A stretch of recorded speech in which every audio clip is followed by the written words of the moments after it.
video game series Gears of War, and the voice of the main character of the first famous first-person shooter, Duke Nukem, Carlos Ferro and Jon St. John.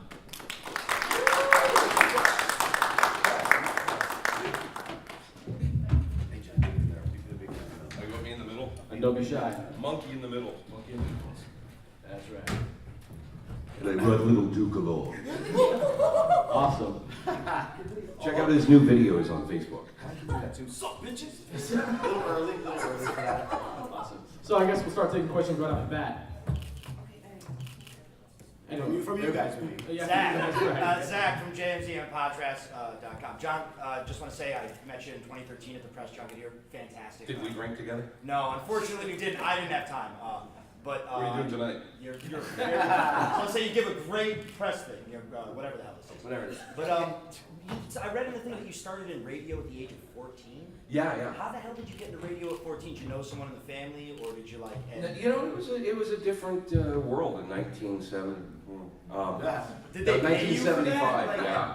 I was 14-year-old junior high school student, and 1975. George Carlin had an album called FM and AM. Great album. Oh, yeah, okay. Hell Familiar. yeah. Wonderful, YL Radio. Yeah. I used to do, my impressions of Al Sleek, the hippy-dippy weatherman and all that stuff, and all the kids at school were going, God, you sound just like the guys on the radio, because I just gone through puberty. One day my voice was like this, and then the next morning I woke up like this. And It's great you scared the didn't hell out lose of my the family. pre-puberty voice. You didn't lose that. You still got that. Exactly. So I went down to the local radio station. I lived in a small town in North Carolina at the time, Jacksonville, North Carolina. I'm sorry. And yeah, me too. I got the hell out. Went down to the local AM radio station and said, I'd like to be on the radio. And they said, okay, well, we'll give you a test shot this Saturday night. And they put me on, and somebody engineered for me because I didn't know how to run the gear. And they liked me so much that first night that they hired me full time. So my parents allowed me to do 7 to midnight on the radio. Wow. And go through junior high and high school. And then a year after that, I got hired for the big FM 100,000 watt hit station that was put on the air. And got through school, I was the big guy on campus, because I was famous. But that's in 1975, you could do that. Today, I don't think you could just walk into a station at 14 years old and get on the air. Unless you look like this. I'm imagining you'd get arrested if you tried that now. Quite possibly. Yeah. I was going to say, because he's got a face made for radio. Actually, Carlos is such an attractive gentleman. Oh, right back at you, John. Thank you. Is this thing Oh, on? no, it's not. Oh, sorry, there's a little switch. You got a switch? That was a nice move. There, yeah. Oh yeah, turn it on. You lost your privileges, sorry. There we go. Ooh, Much better. Ballsy. You guys missed all my witty little commentary while I was talking, but that's all right. Which is probably for the best. I listened to a lot of radio in '75, and it was really good stuff. Did you hear John? I did not. All right. Yes, you. Gareth from GarethMom.com. This is for Jon St. John. Mhm. Are you still out of bubblegum? I don't have any gum, do you? I did, but Why'd she you left bring in it the up? car. She left it in the car. I was going to give you some. You look like you Run You now! were kicking so much ass, you needed bubblegum. I always need gum. I came here to kick ass and chew bubble gum, and I'm all out of ass. How about you? Just fun. If you guys are wondering what hangovers look like, Really? now you know a little bit.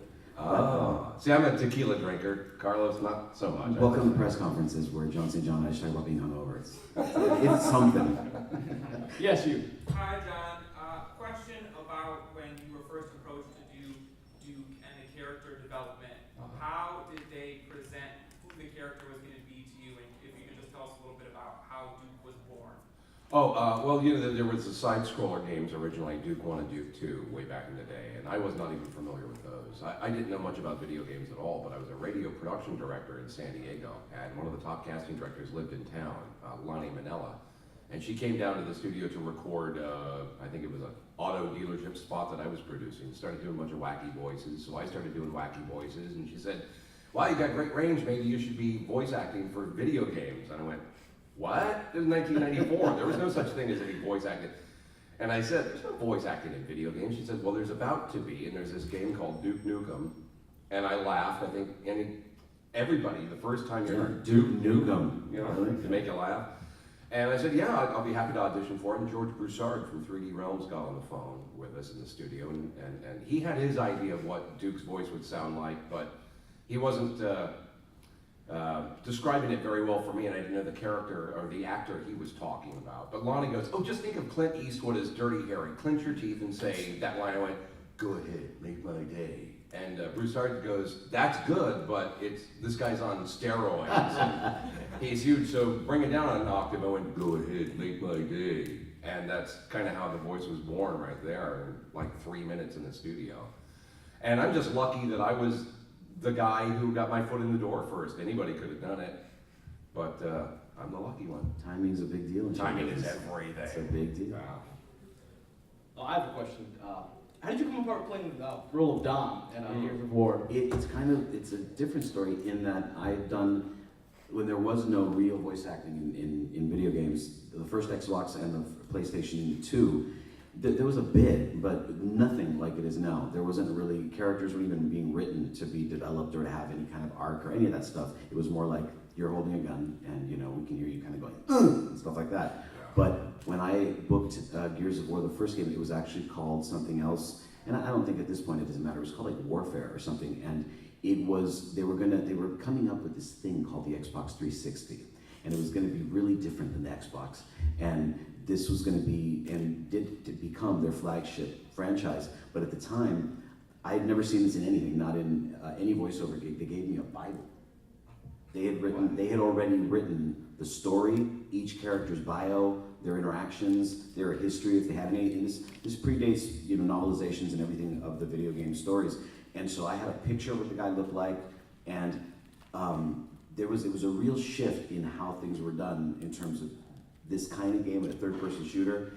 I was originally, Jon Santiago was talking like this, and he sounded a lot more like he was from South America, and he was clearly Latin, even though he's not from Earth. You know what I mean? Yeah.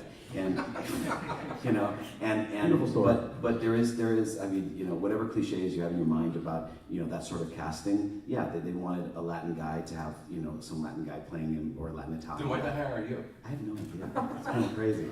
So they end up firing every actor that got hired on the first incarnation of the game, except me. And they were like, "We know how you sound. We know how you talk. And you don't talk like that guy that you were doing, so don't do that." and then they were like, but then the next incarnation was like, "But make him more like he's from, like East LA, like that sort of guy."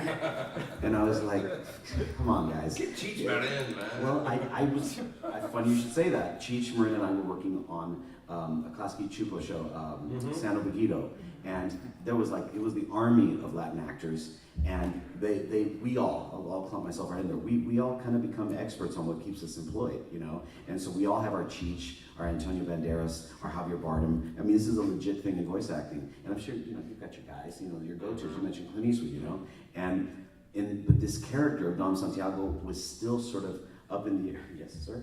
I thought I was in trouble. I was like, stop talking.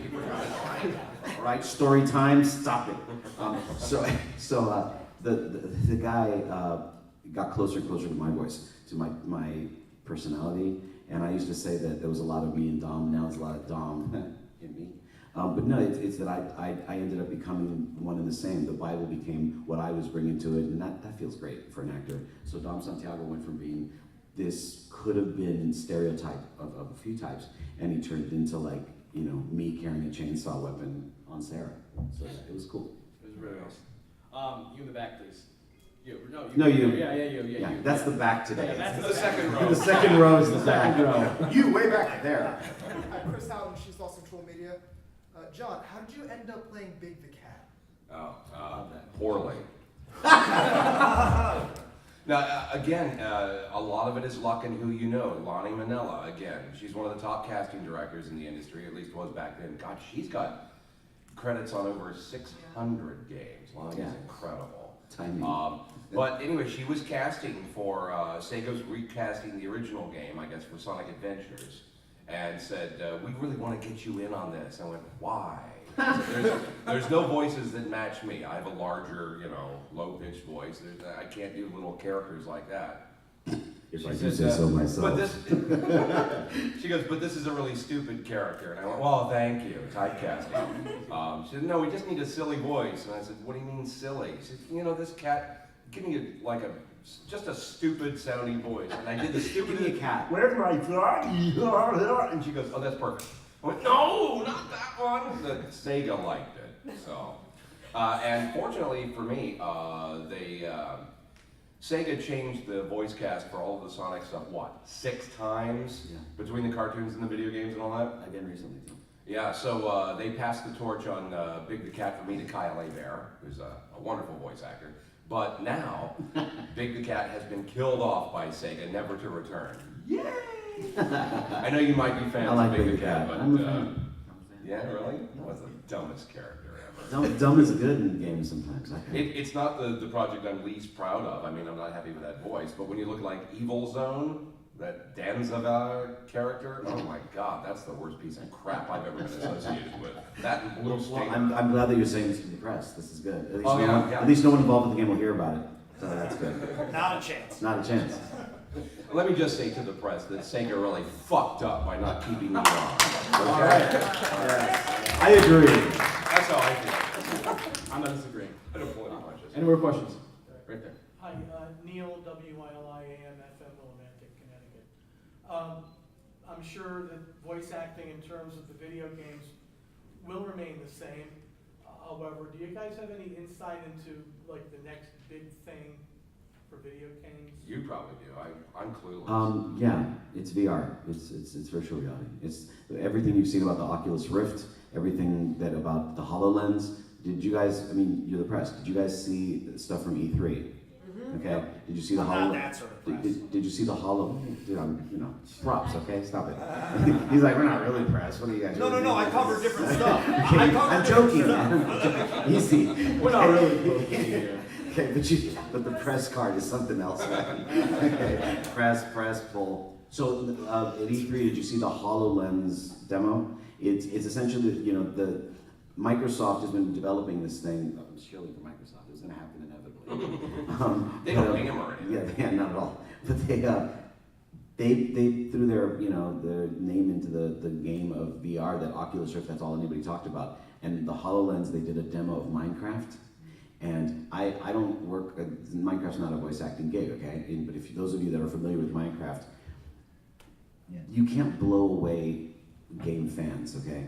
And I haven't been really knocked out or knocked on my ass from something at E3 in a long time because I'm ahead of the game. I know what's coming, what's gonna happen.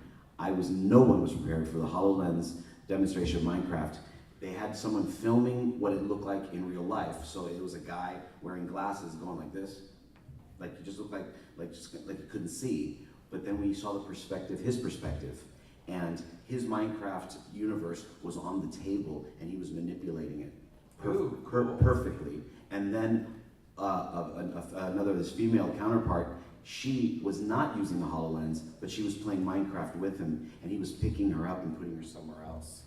And in her POV, she was watching herself, and then he went like this, and the table now was bottomless and had the underside of his universe. And the room went bananas. They couldn't finish the demo because the room was going crazy, because it's fulfilling the promise of video games being that good. That true VR, I think we're all on some level cynics, and we're just like, yeah, sure, Truly immersive. You're truly immersive, and you have that vision of people standing with glasses in a circular thing going like this. It looks bizarre And from the it outside. doesn't look cool, and so you think, I would feel like a dork, so I want to do that. This is cool, and that I would say is, in voice acting, I mean, we do what we do, and I think that's never really going to go away when they're developing characters and stuff, but in terms of what's next for video games, I gotta say, that's it, it's VR. Mm-hmm. Yeah. Awesome. Questions? You. Charles from Full Coverage Writers. Hi, Charles. Hello, Charles, good morning. Good morning, everybody. Of all the roles that you've done respectively, which ones gave you the most leeway to ad-lib and kind of make it your own? For me, it was always Duke Nukem. And the reason is, when they came to me in 2011 to do the Duke Nukem Forever game, I got a call from one of the people at Triptych who was developing the software, and they said, guess what, hell is frozen over. And I went, what?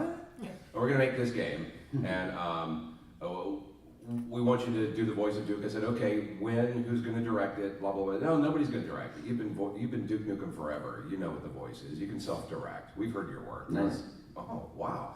And so insane, but nice. They send me the scripts, and there's all these really awful misogynistic sex lines that stuff that you shouldn't be saying in a game. And certainly not at 9 a.m. on a Saturday morning. Right. All written by 2 women. All of the Duke Nukem Forever lines were written by 2 women. The looks on these guys, it's fantastic.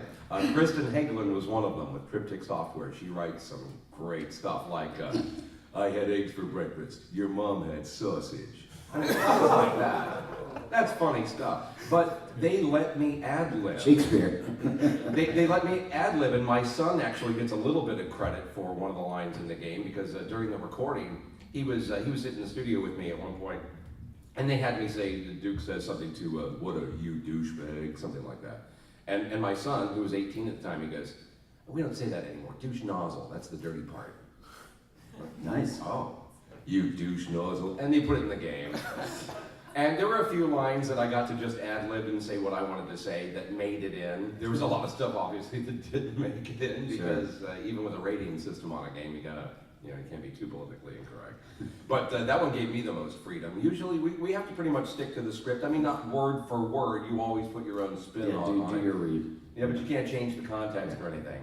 But there's some freedom, a lot more than there used to be, don't you think? Yeah, no, I think that I think there was a nice window. It was a really sweet spot for actors where it wasn't they were being so generous with letting us improvise. It was that nobody knew what these games were going to really be. No one knew if the acting was still going to be like, where'd he go? I don't know. Was he over there? Oh shit! I'm sorry, guys. Anyways, but I curse. Anyways, so the idea of staying on script and off script, it was more like, okay, now what would you say? And that wasn't like, so generous. It was like, no, we don't really know if that's gonna play. When you're carrying a rifle or you're, under fire, is reality good? Is that gonna scare people in some ways? Is it gonna put people off? Or is it more fun to have a laugh about it and be in on the joke? So my improvisation has paid off now because now they kind of have a more handle. They got a bigger handle on, like in the Gears of War universe or even in Assassin's Creed. Assassin's Creed is a bit more of a formal universe. So I'm Leonardo da Vinci in the Assassin's Creed franchise. What am I going to improvise? The weather's horrible. It sucks. You know what I mean? Like that. There's only so much I can do in this historical context. But Dom and Marcus, my favorite improvisational story is that they give us descriptions. Nice job. I forgot to mute my professional. I'm sorry. The press is gonna be pissed. It's my agent. Okay, so what are you doing there? So in terms of improvisation, the story I'd love to share with you very quickly is that they give us descriptions of monsters that haven't been created yet, but they just tell us in text what the monster looks like. And John and I, it was a very, John DiMaggio, who plays Marcus Phoenix in Gears of War, he's also Bender from Futurama, and he and I have worked together for many years on different projects, and he is one of the funniest guys around. John DiMaggio is a hilarious What's guy. Finn is his best character? Which one? Adventure Time. Adventure Time, yeah. Well, we're having fun, but in this one scene, it's kind of tense, and we're about to encounter this new threat they're like really scary monsters. And in the script, at the same time, we encounter Marcus and Dom come upon what seems like a monkey dog. Now, I don't know about you guys, but that doesn't sound too scary. And John goes, Dom, apparently there's a monkey dog here. and of course it breaks me up. And then I start playing along, and I started going, Marcus, there's a monkey dog! And so we just started saying monkey dog instead of wretches or anything else. Well, there's obviously now that exists as like, not DLC, but like there's outtakes and bloopers that they animated of him, and he started going, monkey dog, for the whole game. It became his joke, and I would respond, and it's out there. If you do monkey dog search on YouTube, you'll find it. But that's a lot of leeway considering a situation that's supposed to be kind of formal. We are not interrupting your texting, are we? No, I was looking at monkey dog. Okay. But it's gotten a lot looser. Naughty girl. I'm sorry. Questions? Any more questions? You in the back. JoeSwirl@GameAccess.net. Good to see you guys again.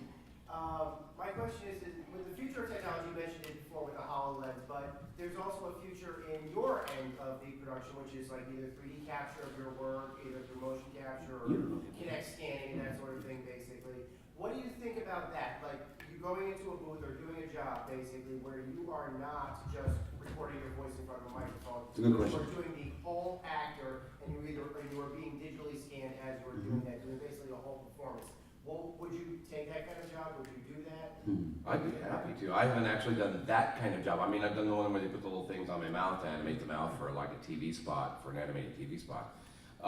But my only, you've had more I've done the whole mocap The thing. only mocap experience I had was a long time ago at Sony Studios in San Diego. I was playing the part of some, players of an NBA basketball 99. It was NBA Shootout 99. And it was one of the first, and they said, yeah, we want to put you in our mocap studio. I'm like, okay, why? Well, so that you can, get an athlete, for God's sake. Me? Are you kidding? So first they did the mocap stuff on my mouth, and then they got, thank God, real athletes to come in and do the actual motions. That would have been horrific. Me out there trying to play basketball. I've worked on every Uncharted of the Uncharted franchise, and those are all mocap gigs, and so it's staged. It is different. I don't know that it's the future because I think people thought it was until for that exact reason is that we're actors, not athletes. There are people that excel at being physically superheroes and acting and doing parkour and things like that. That's not us, okay? And that's not to say that we're just so horribly out of shape. No, it's that that's their gig. They're physical guys. And we have a lot on our plate, to be honest, working on the characters, keeping them consistent and all that, doing all the acting stuff. But I will say this: when I was first put in the mocap suit, was to do there's a thing called the Maria scene in Gears of War 2, and that scene is all me. I wore the dot suit with the ping pong balls and all that, and also the experience with Uncharted. It put me off mocap. There's nothing less flattering than the mocap suit. I was gonna say, how to make you look? Do I look fat in this green suit? I look like a really sexy sausage. Is there such a thing? I guess, apparently. No, actors, if anybody actor says that ego doesn't play into their gig, they're lying, okay? We're an insecure lot, but I think what keeps us, level is that, we have an ego, and we don't want to look funky and weird. So he plays Duke Nukem, and I'm sure you'd rather have a guy. Yeah, I wish I looked like that. Yeah, you'd like to have a guy that looks like Duke Nukem do the Duke Nukem stuff.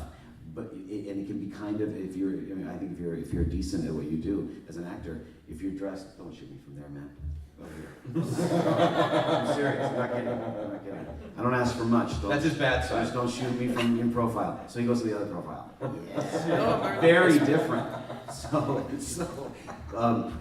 In mocap, I'm not the only guy. What ended up happening is people that were working, they were like, yeah, it's like theater, and we'll learn our lines, and we'll be off book, and it'll be cool. Well, that's not fun, man. It'd be staying in character and all this. We got a lot on our plate, like I said, and then all the guys are going around the females, and so forth, and trying to look cool, and that's. And when it takes 20, 30 takes to deliver one particular line exactly the way they want it, you got to focus on that, not on your body motions as you're speaking it. Plus, you got to consider there's been so much mocap data collected over the years now that they don't need really to get us in motion. Yeah. They can animate to our voice.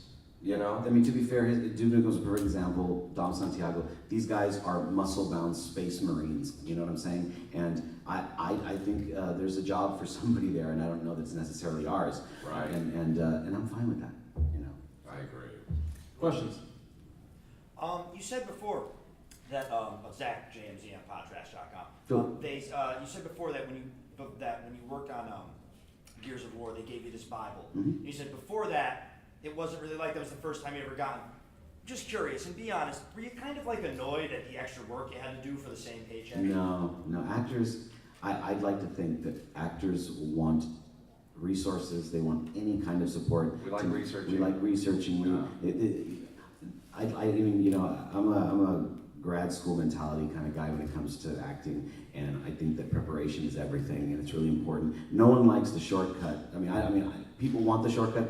I don't like the idea of a shortcut to anything. So that long road for a character development, all that, that's you know, not to get base, but that's a wet dream for an actor. We're just like, oh, you know, it's worthy of this, you know. And when a director, forget the Bible thing even, when a director's talking to you, John, and they're caring so much about, no man, this guy, this is what's going on with him. None of us go, oh, come on, you know what I mean? That's not us. They're painting us a picture. Yeah, we sign up for that. We sign up to be directed, for the writer to say, this is what's really going on, and it's exciting for me, and I'm sure for John as well, to do something with that information. It's not like, oh, now, really? That's not that. Why would you even be in this profession? Another take? Oh, the last one wasn't good enough. You want to have more to choose from? Come on. That reminds me of an old That's the Insiders. complete opposite of what Gilbert Gottfried says. He just wants in and out, like, he's like, why does this take more than 20 minutes? Well, do you need a great voice to be a voice actor? No. And I said Gilbert Gottfried as that example. He has the worst voice ever. However, that's his persona. Do you need a bird? Do you need a duck or a parrot? Gilbert Gottfried, That's what he sounds like. He's hilarious, Oh, but I think even he would be the first one to be like, is he an actor? I mean, you know, Right. You know what I'm saying? I mean, He's a stand-up comic. That's really what and he he does, can act, but I mean, he's at his best being Gilbert Gottfried, you know. Mm-hmm. And me and John are talking about creating characters and stuff like that, and that's important to us. That's our gig, you know. I think when Gilbert's hired, they know that's what they're the getting. delivery is Yeah, going to be. yeah. You know, it's like, okay, well, it's going to fit no matter what. Yeah. It's just the sound of his voice that works. Gotcha. Not a lot of characters going for a Pop-Tart.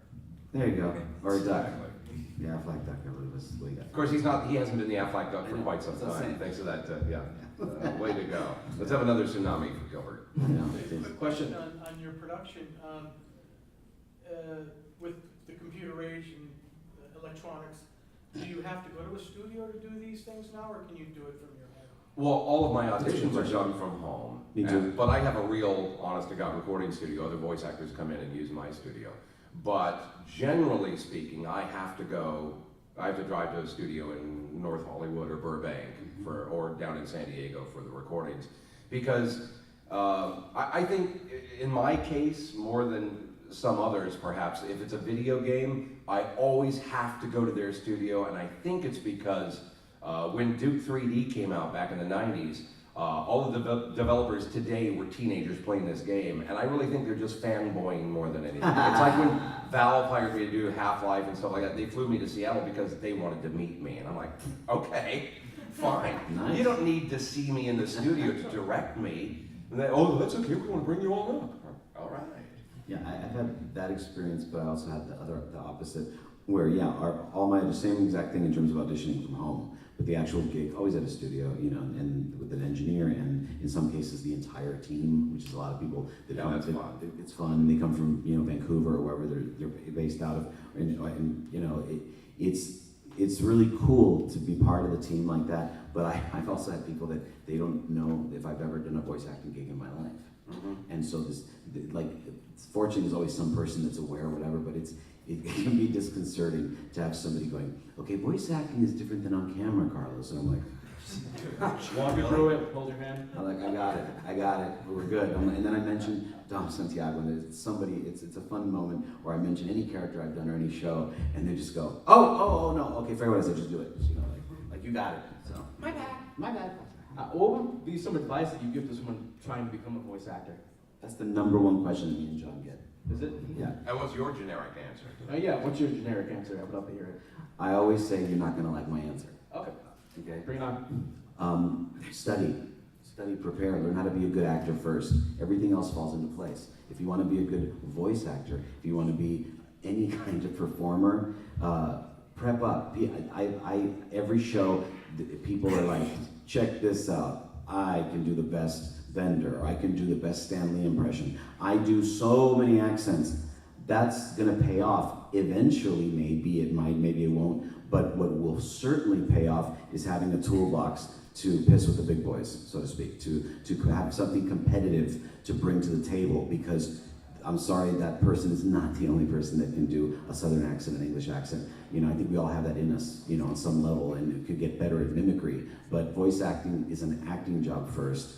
Become a great actor, go to schools or classes or workshops, VO workshops. Don't you teach, man? You teach, so. I no longer, I quit teaching because Okay, my forget schedule got teaching. crazy. No, if you want to do what we do, I always tell people it is not a short road. It's not like, here's the trick, man. Talk to Jon St. John. No, it's not like that.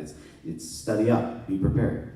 As I told my students all the time, it doesn't take a great voice to be a voice actor. It takes a great ear to be a voice actor. You have to be able to, and there are a lot of tips and tricks that you have to learn that people don't even consider, like dissecting the script. You have to look at the script, look at the way it's written with the punctuation, so you know how to read it correctly, because you have to consider that the client is paying the studio upwards of $200 an hour for you to be in their recording, and if you're pissing away time because you don't know how to read the script right when, you're costing everybody more money, and that doesn't make them happy. It's about being efficient and quick in the studio, and I'm one of those guys, I go in there and they go, oh yeah, let's ABC all of these. I'm like, fine, that means 3 takes of the same line, and I slightly change the inflection on a word or two. So imagine if someone says ABC and the person goes, what's ABC? What do you mean? Yeah. You're costing the studio literal money because someone has to explain, Bill, it's that there's 3 takes and just mix it up. This is something, why are we having that conversation? Okay, that's something you learn at a workshop for VO, and yeah, I say they won't like the answer because sure, there was a guy at the 7-Eleven that somebody went, you've got a nice sound, and they groomed him and navigated him into working in something that eventually paid off. Yeah, Lana Turner was discovered at Schwab's, drugstore, but that's the exception. It doesn't work that way. It's prepared. Yeah, it's learn to imitate other voices and listen to the professionals. For instance, most of your work is acting. Mine is commercial work. Video games are maybe 10% of what I do. I do a lot of commercials and that kind of stuff. Okay, well then the best advice for anybody getting into the business who wants to do this. Don't slag me up. He's like, you don't do what I do. Okay. I didn't know you did as much commercial work. But if you want maybe you should get to know. Yeah, if you want to do voice acting, Burger what you King, do is how's that? you listen to commercials on TV and radio, and I don't mean the locally by your local radio station. I'm talking about national commercials. When you hear those, listen to those and imitate those, because what you're hearing on the air is perfect. And what I mean is, first the script is written and it's okayed by the client, then it's rewritten, then it's rewritten again, then it's rewritten for time, then all of the words are carefully selected so the script is dialed in. Then they find the right voice actor. And then the director will nitpick every single line of this 15-second TV spot for an hour until every line is exactly the way they want it. Then it's mixed perfectly with the music and produced, and the final product on air is perfect. Much more important, Kari Wogan's standing right over there. Oh my God. There she is. Hello, good morning. Good morning. That was just, me indulging myself. I know, right? So the end result of something you hear on the air is to the production company and to the agency perfect. So imitate what you hear on the air and record yourself imitating that. And when your tape sounds like the guy you heard on TV or radio, then you're on your way. And by the way, chiming in exactly and supporting what Jon's saying, there are trends. There are things change. I wasn't goofing. I was the voice of Burger King for the last 2.5 years, and it was all campaigns. But I had to alter. When we started, it was Burger King, and it was all fun and really exciting about the food. And they stopped that shit. You listen to it now, and it's Burger King. It's very chill, more relaxed guy. Every job for the last. Is it still you? Are you still the voice? No, I finished job. But the thing is, no, believe me, it was wonderful while it lasted. Oh yeah. And it was amazing. And I ended up these big clients that Jon and I work for. They're insane. They have more money than God. So they'll say, we're working with someone, this and that, and we're doing the VO session where we're shooting the commercial. Come to Argentina for a week to do the VO. What? What? Really? And I mean, that's fast food, that's cars, and in my experience, the one thing that just goes right in with being aware of what things sound like and what's happening is the announcery guy has a phase, it's a seasonal. There's a season of the announcery sounding guy, and then the next time they're like, no, we want just regular sounding guy. Then they want the young hit kid, and then they want, the voice of authority that's telling you what you're buying is very fucking good, So you would not, if you're interested in this, be an expert, just what John was saying. Listen to the radio and be aware, so when you're eventually in this dream job that we have, and we're well aware it's a dream job, okay, that they say, have you heard the Toys R Us spots? Have you heard what the giraffe sounds like now? That's what we want to do to sell these cupcakes. And you go, got it, I know. Not, oh yes, I love cupcake commercials. No, it's be aware of the marketplace, what it sounds like, and that's also preparation. So They still have the giraffe? They sure do. Jeffrey's still around. I didn't even, I'm sorry, I thought Jeffrey was gone. I know. Do you know that I worked with Jeffrey? That's the reason I brought it up. See, segue. But Jeffrey is Stan Winston created in terms of Terminator and Stan Winston creatures. The creature shop made Jeffrey, and he's full scale animatronic and doesn't make noise when he moves or anything. Wow. And Hydraulics. and they have the head part and the neck if they needed to come into the shot, but they've also got them connected to the body as well seamlessly. I mean, it's Stan Winston, right? And I will share this with you. There's nothing more like fun, amazing, but also a bit disconcerting than a giraffe that looks like a real giraffe with really pretty eyelashes lean down in a commercial and go, you should go to Toys R Us. That's terrifying. And this Freaky. It's very freaky. But amazing if you're a geek like I am. That's awesome. Well, unfortunately, that's all the time we have for now. Oh. Thank you guys so much for coming. I No, really and appreciate thank you it. guys for coming. Round of applause, please. Can I go out with a joke? Yeah, sure, why not? How many voice actors does it take to record a 60-second radio spot? How many? 10. 1 to record it, 9 to go, I could have done it better. All right. That was awesome. Please see more Carlos and John at the Badasses of Video Game panel later today at 5 p.m. in the Dragon Room. So please enjoy it. We'll be back. You better be there. Video game series Gears of War, and the voice of the main character of the first famous first-person shooter, Duke Nukem, Carlos Ferro and Jon St. John.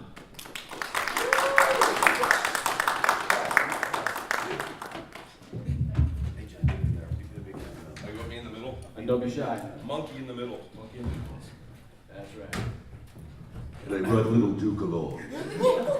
Awesome. Check out his new videos on Facebook. Sup, bitches? A little early for that. Awesome. So I guess we'll start taking questions right off the bat. Anyway, From you guys. Yeah, Zach, from you guys. Zach from JMZandPodcast.com. John, just want to say I met you in 2013 at the press junket here. Fantastic. Did we drink together? No, unfortunately, it's That great you scared the didn't hell out lose of the my family. pre-puberty voice. You didn't lose that. You still got that. Exactly.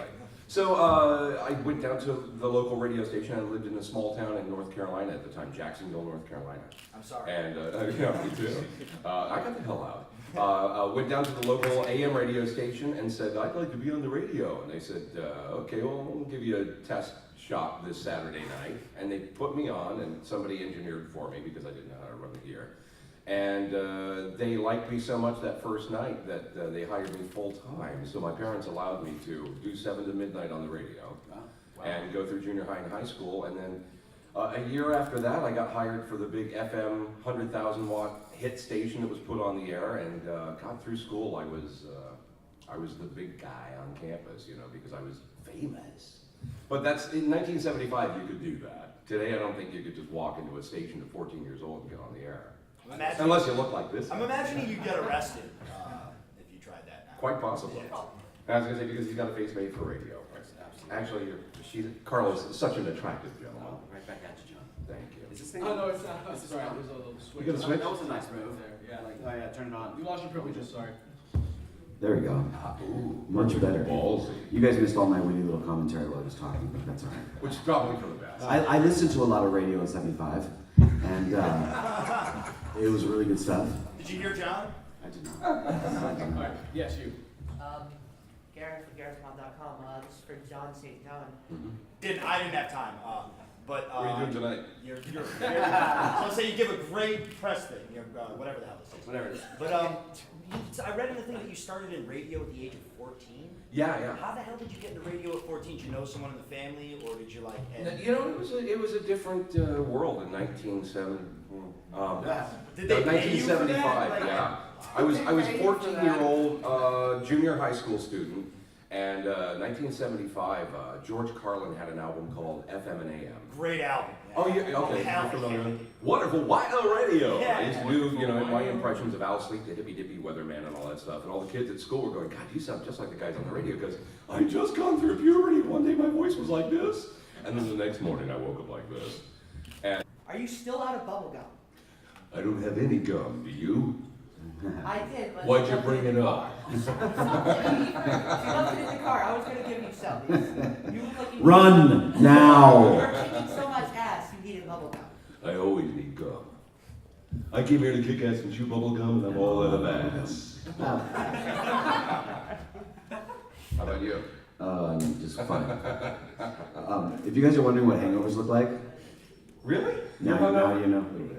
Oh. See, I'm a tequila drinker. Carlos, not so much. Welcome to press conferences where Jon St and I just talk about being hungover. It's something. Yes, you.